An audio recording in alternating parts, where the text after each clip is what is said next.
So this morning I'm going to speak to you about, am I maturing in my faith? Nagmamature ba ako sa aking pananampalataya? So sabi po dito, what is the purpose why we need to read the Word of God? Ano ba yung purpose po sa buhay po natin? Why do we listen to preaching and teaching of pastors and teachers? Why we need to apply the principles of God, God's Word, that we learn? Why do we need to confess our sins and be true to our commitment to the Lord? So we have two answers all those questions sa ating pong pag-aralan ngayong umaga. Number one is to mature in our faith. To mature in our faith. So ano po yung question? Why do we need to confess? Sabi niya dito, why, ang daming tanong, no? Why do we listen to preaching and teaching of pastors and teachers? Why need to apply the principles of God? Number one, to mature in our faith. Maturing means, mga kapatid, growing strongly.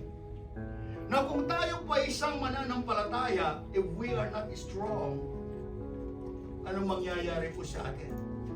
Ibig sabihin, ng isang mananampalataya, growing means there are increasing trend in our lives. You know, growing means we read more of the Word of God.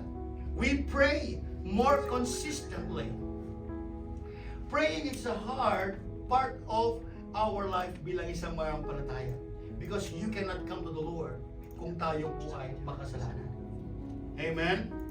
We read more of God's Word. We pray more consistently. We hunger more to hear God's Word's message to us through preaching. Sana mga kapatid, tayo po ay meron pong desire na makinig po ng salita ng ating pong Panginoon. We act on our faith by observing or living out the principle we learn. Ano ba yung mga natutunan po natin sa pakikinig po ng kaniya pong salita? By admitting our guilt and renewing our commitment to do better, to live a pure and holy life. Holy life, mga kapatid, hindi po, ang santo lang sa atin pong Panginoon, holy, yung sa atin pong Panginoon, because we are still living in our flesh. So, sa pakikinig po ng kaniya pong salita, tayo po ay nagiging maayos yung buhay po natin.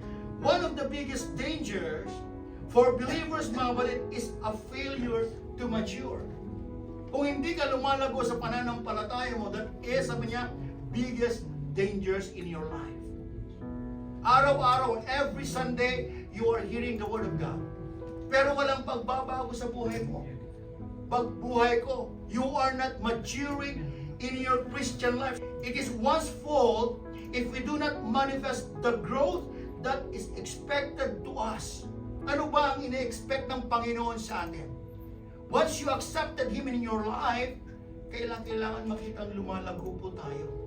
Gradually, hindi man abrupt, pero ang paglago po natin, unti-unti po yan. There is development sa buhay po natin like a babe, di ba? Ang bata, nakikita mo yung development sa kanya araw-araw. And the same thing with the believers. Pag ikaw ay tumanggap sa Panginoon, sabi niya, mayroon po tayong growth that is expected to us. Plainly and simply, we can take all the blame. Kung wala pong pagbabago sa buhay mo, sisihin mo ang sarili mo. Because you are not maybe listening. In 1 Peter chapter 2, verse 2, ano pong sabi po doon? Sa 1 Peter, it says that desire the sincere milk of the Word, that we may grow thereby. So, it is the same principle we need to apply as a grown-up person. We desire to eat to nourish our body. Diba? Hindi naman pwede yung ayaw ko nang kumain hanggang mamatay ka. You need to eat. Diba? As grown-up person, we desire to eat to nourish our body. No sane person would think that she is healthy when her body deprived of the nutrients it needs. So it is not practical, mga kapatid, to skip all meals and still expect the body to perform 100% in fulfilling the same number of chores and workload. Kinakailangan kumain ka.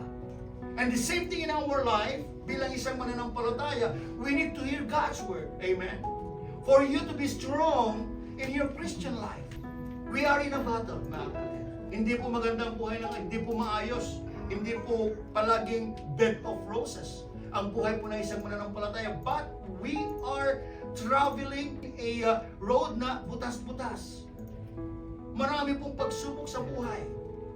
Amen? So, as a believer of God, we need to connect to the source of our spiritual nourishment. We are branches, and the Lord Jesus Christ is the vine. Ibig sabihin, palagi po tayo nakakonect sa atin pong Panginoon. Huwag nating putulin po yan. We are always dependent on the Lord Jesus Christ. Amen? Should we choose to not receive spiritual nourishment, we would fail to grow in blossom. Kung dito tayo lalago, we would wither. We would die. Kung hindi po tayo nakakonect sa atin pong Panginoon. Amen? And to fall to the ground. That this disconnection from the vine is tragic. You know, when you are, sasabihin mo siguro, ayaw ko nang maglingkod.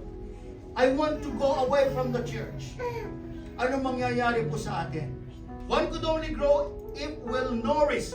And to become strong is to be able to exercise our muscles or our faith that may gain strength. Sa mga medical, di ba, ang muscle pag hindi po yan na-exercise, natigas po yan.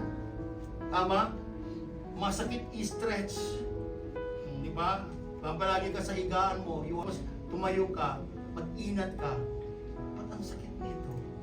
Kasi wala ka nag-exercise. Di ba? We need to exercise our muscles or our faith that may gain strength. Our human body is made up of many muscles. All these muscles work together to help you move. They form the muscle system. 650 muscles are wrapped around your bone. So a constant exercise will help it to become strong. Kung wala kayong pasok, hindi lang sa kama ang inigan mo. Alam mo yung kama mo, maung-uman kanyam. Di ba? Ayaw ka na niya yung kama mo. Umalis ka na dito. Di ba? Mag-exercise ka, lumabas ka. Di ba? Pagkatapos mong kumain, kama ulit. Maghanap ka pa. Ano bang naluto na pagkain? Ano bang pwede kong ilutong pagkain? Di ba? Puro katawan mo ang iniisip. Alam mo yun?